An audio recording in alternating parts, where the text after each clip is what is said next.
Kekayaan memainkan peranan yang sangat penting dalam membentuk identiti negara Amerika Syarikat.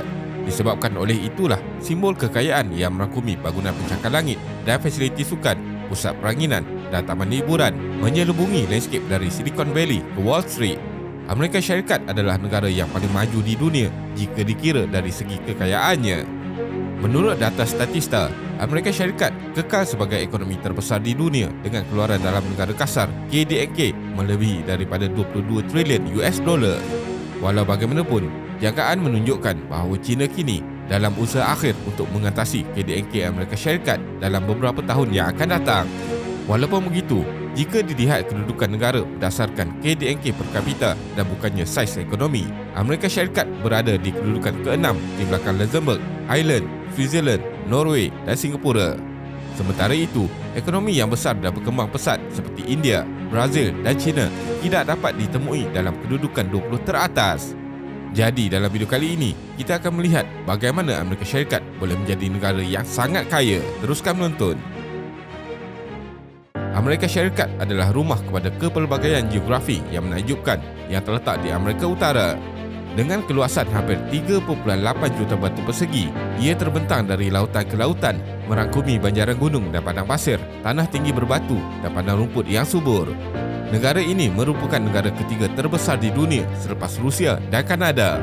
Dengan populasi lebih ramai daripada 331 juta orang, ia adalah negara ketiga paling ramai penduduk di dunia. Ibu negara Amerika Syarikat ialah Washington DC dan bandar yang padat sekaligus menjadi pusat kewangan adalah Bandaraya New York. Dari segi ekonomi, jelas bahawa Amerika Syarikat adalah kuasa ekonomi terbesar dunia jika diukur dari segi KDNK. Kekayaan negara sebahagian besarnya adalah hasil daripada sumber aslinya yang kaya dan hasil pertanian yang besar. Namun begitu, ekonomi Amerika Syarikat sebenarnya bergantung kepada sektor industri negara tersebut yang sangat maju. Ekspor dan importnya mewakili bahagian utama jumlah dunia. Keluaran dalam negara kasar KDNK. Keluaran dalam negara kasar KDNK ialah penunjuk ekonomi yang mengukur pengeluaran sesebuah negara dalam tempoh masa tertentu. KDNK merangkumi semua barangan dan perkhidmatan yang dihasilkan di sesebuah negara tanpa mengira tujuannya. KDNK biasanya dikira secara tahunan dan ia menjadi salah satu petunjuk aktiviti ekonomi yang paling biasa digunakan di seluruh dunia. Walaupun KDNK ialah ukuran yang baik untuk mengetahui saiz mutlak ekonomi dan aktiviti ekonomi sesebuah negara, tetapi ia juga mengambil kira banyak faktor lain yang menjadikannya penunjuk yang lemah untuk mengukur kos atau taraf hidup di sesebuah negara. Menurut data 2021, dengan KDNK sebanyak 23 trilion US dollar, Amerika Syarikat setakat ini merupakan ekonomi terbesar dunia untuk 2021. Ia diikuti oleh China di tempat kedua dengan KDNK sebanyak 17.73 trilion US dollar. Menurut unjuran yang dilakukan oleh Focus Economics, Amerika Syarikat akan mengekalkan gelarannya sebagai ekonomi terbesar dunia dalam beberapa tahun yang akan datang dengan ramalan KDNK nominal sebanyak 29.3 trilion US dollar pada tahun 2026. Kerjasama swasta yang baik dan pelaburan tetap, pengeluaran tenaga yang semakin meningkat, pasaran buruh yang fleksibel, demografi yang masih menggalakkan dan dasar fiskal yang menyokong semua perkara ini akan membantu aktiviti ekonomi negara. Walaupun pada tahun 2000, ekonomi Amerika Syarikat adalah sekitar 4 kali ganda saiz gabungan ekonomi BRIC iaitu Brazil, Rusia, India dan China. Namun, ekonomi BRIC dijangka akan menjadi sekitar 15% lebih besar daripada Amerika Syarikat pada tahun 2026. Kenapa Amerika Syarikat lebih kaya berbanding negara lain? Budaya keusahawanan. Peluang ekonomi adalah tarikan awal bagi menarik pendatang atau pelabur yang datang ke Amerika Syarikat. Individu di Amerika Syarikat menunjukkan keinginan besar dalam memulakan perniagaan dan mengembangkannya serta kesanggupan untuk mengambil risiko. Tambahan pula, tiada penalti untuk kegagalan dan untuk memulakan semula perniagaan dalam budaya Amerika Syarikat. Inilah yang menarik lebih ramai usahawan untuk memulakan perniagaan di Amerika Syarikat berbanding dengan negara-negara lain di dunia. Kejayaan di Silicon Valley dengan kewujudan firma gergasi seperti Facebook memberi inspirasi besar kepada aktiviti keusahawanan negara. Sistem kewangan yang menyokong aktiviti keusahawanan. Amerika Syarikat mempunyai sistem kewangan equity yang lebih maju daripada negara-negara Eropah dan sistem perbankan desentralisasi yang membantu usahawan tempatan. Sistem kewangan equity ini termasuklah konsep angel investor atau pelabur malaikat yang sanggup membiayai usaha perniagaan kecil dan firma permulaan dengan modal troka sebagai pertukaran untuk equity. Inisiatif seperti ini sekaligus turut membantu menyokong aktiviti keusahawanan negara. Bukan itu sahaja, Amerika Syarikat juga mempunyai sistem National Bank kecil tempatan yang menyediakan pinjaman kepada perniagaan baru, termasuk lebih daripada 7,000 bank kecil individu yang penting dalam komuniti tempatan mereka. Universiti Penyelidikan Bertaraf Dunia. Ini menghasilkan lebih banyak penyelidikan asas yang memacu aktiviti keusahawanan berteknologi tinggi. Ahli fakulti dan graduan kedoktoran sering menghabiskan masa dalam perniagaan baru yang terletak berhampiran universiti ini. Universiti penyelidikan yang hebat menarik pelajar berbakat dari seluruh dunia dan kebanyakan mereka akhirnya menetap di Amerika Syarikat dan menyumbang kepada ekonomi Amerika Syarikat. Pasaran buruh tanpa halangan. Pasaran buruh yang secara amnya menghubungkan pekerja dan pekerjaan tanpa halangan oleh mana-mana kesatuan sekerja yang besar, perusahaan milik negara atau peraturan buruh yang terlalu ketat telah menjadi daya tarikan yang besar buat sektor pekerjaan di Amerika Syarikat. Di sektor swasta, kurang daripada 7% tenaga buruh menyertai kesatuan sekerja. Walaupun undang-undang dan peraturan buruh mempengaruhi keadaan kerja dan peraturan pengambilan pekerja, ia adalah kurang membebankan berbanding di Eropah. Namun begitu, terdapat peraturan pelesenan peringkat negeri yang mungkin merupakan penghalang paling besar pada perubahan pekerjaan dan mobiliti antara negeri. Populasi yang semakin meningkat.